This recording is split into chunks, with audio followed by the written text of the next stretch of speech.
The kind of movies that I look for are the kind of movies that I want to see. You know, the ones that I want to be in are the ones that I like to see, and those are usually where the filmmakers are ahead of the audience and you don't know what to expect next. And Terry's films always have that element. I mean, with this movie, I can't wait to sit in the back of the theater and watch the back of people's heads.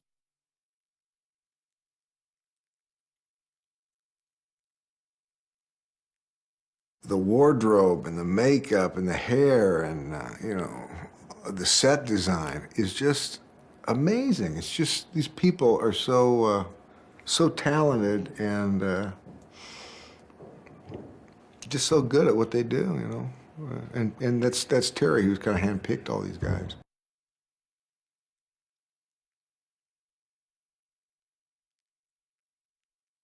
Noah is he's a rock star, or maybe I should say he was a rock star. You know, he's when we find him in the movies, a little, you know, past his heyday.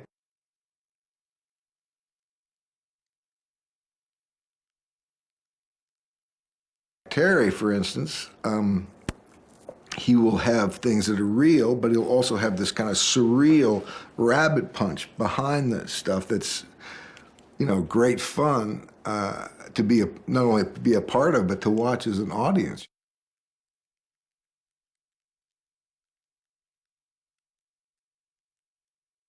With Terry, like, you know, he has both, it's grounded in a reality, and he creates this reality, but it's not necessarily precisely what everyday people might, you know, experience.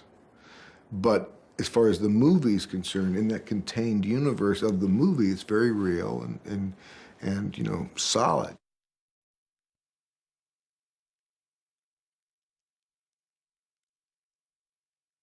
Jeliza-Rose, she has a very tough life, and she uses her imagination a lot to try to fix it, and she doesn't have any friends, so she pretends she has friends, and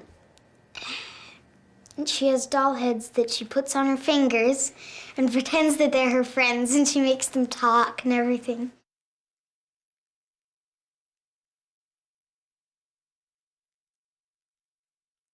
Jeliza-Rose feels that finally she has a friend and that has the same imagination as her, because he doesn't really have any friends either, so I think he's happy that he's got a friend.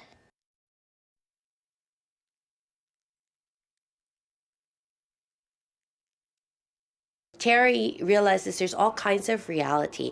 There's, you know, I don't know, the reality of the normal people that live sort of a quiet, respectable life. And then there's the reality of people that have a bizarre, surreal existence, which is just as real as the sort of conservative, everyday reality, but a lot more interesting.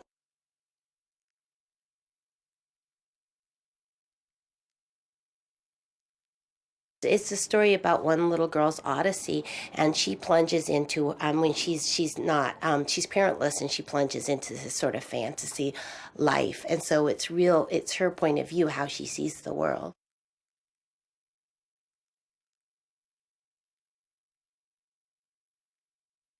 One person's surrealistic, you know, sort of environment is somebody else's reality, like in very normal behavior. So when one person is behaving in a way that other people would perceive as really odd or strange, to them that's normal. And so I think that that's sort of a theme that runs through this movie, is that everybody is bizarre and out there, everybody this little girl encounters.